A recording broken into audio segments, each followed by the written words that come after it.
सुनी कबो नहीं हर में ये सब ना कोई हम फसेला होता था कोई फसुला के बनाई कहानियां सखी तोहे कीन के लिया पैजनिया धनी चल कल संगे धान के रोपनिया धनी लगवा देनी खेतवा में पनिया धनी चल कल संगे धान के रोपनिया धनी हम ना जाए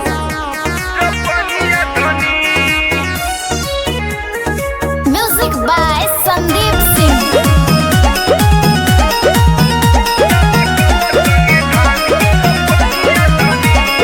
भादो में कादो के मजा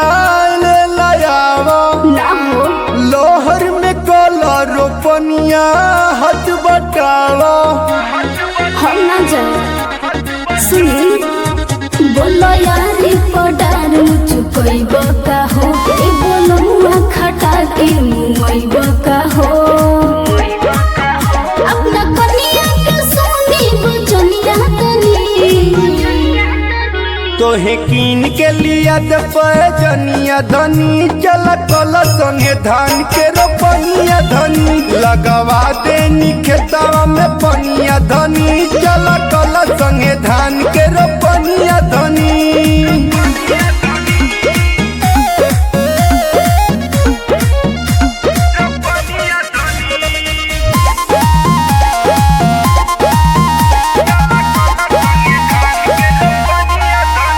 कमी अपने करे में कनखरा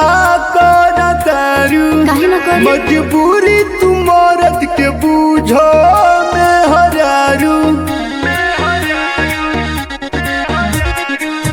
बारो मन कठोरे मरद हो पैसे निहुरी हो खेला दरहद हो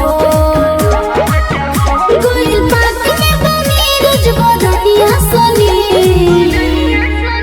तोहे कीन के लिया पैजनिया धनी चल कल संगे धान के रोपनिया धनी लगवा देनी खेतवा में पनिया धनी चल कल संगे धान के रोपनिया धनी ना मनब तो चली।